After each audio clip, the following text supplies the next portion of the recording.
Lee, first of all, well, there was some news that came out after the game last weekend that you've sort of been appointed now, on a permanent basis going forward. So congratulations. How do you feel about that? You must be pleased.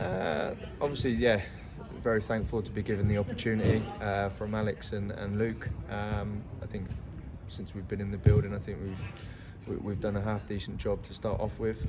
We've got a lot more building blocks to put in place, not in terms of just the first team, but obviously the football club as a whole. So, it's a fantastic opportunity for myself and Daff and the rest of the staff to really make a marker and try and achieve something this year.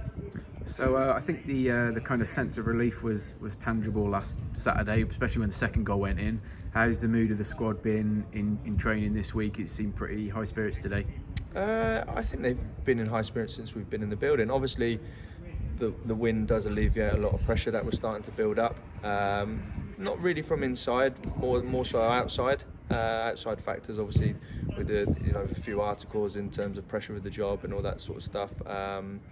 So I think that kind of puts a few things to bed, which is good, and allows these players now to just concentrate on what they do best and play football week in and week out.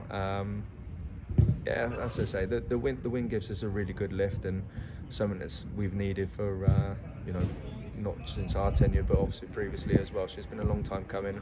I'm just thankful to the players for putting a really spirited display. I didn't think we were great with the ball. That was one disappointment for me. I think we gave it away too much. We allowed the opposition to impose themselves a little bit too much at home. But that's full credit to them. They did what they had to do, and that was to win the game of football. You spoke a couple of weeks back about the culture of the team and a bit of a hangover from some previous squads. How's that been improving and changing under yourself? I think it improves over time, and I think time's a good healer. So obviously with what the club achieved last year, to then have it taken away, it's kind of had a knock-on effect this year. A few of the I think probably the club's probably part of a bit of a hangover, and it's probably taken a couple of months to get used to it and get rid of it. As I say, we've brought additional members into the group that have fitted in really well. That new blood has kind of galvanised the group a little bit, give it a little bit of a lift, and also provided major competitions for places and what we need. So looking ahead then to Darlington tomorrow, few senior players really coming back into the squad from last weekend. Is that a nice selection headache that you've got? It's brilliant, but it's also part of the horrible part of the job where you've got to tell people they're not involved. I've picked a side tomorrow. A squad tomorrow to go to Darlington and win. Obviously, where we are on the table, we need the points, and I'm hopeful that team that starts off and the lads that we bring on to impact the game can provide us a positive result.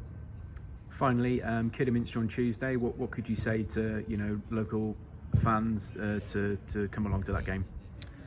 Just please come and back us. I think we're with the club coming back, obviously home, and it's really still in its infancy in terms of supporters coming back in. We're trying to provide more of a link between the players and the supporters. I think we start every home game since we've been in. The atmosphere has increased game on game, so it'll be a real good occasion on Tuesday. But obviously we've got Darlington to get out of the way first. Just having the backing of the crowd is important for the boys. Just having them cheering them on, it does provide a massive lift for them. And if we can get a few more through the gate as well, it just adds to the noise levels. Thank you, Lee. Good luck tomorrow. Cheers.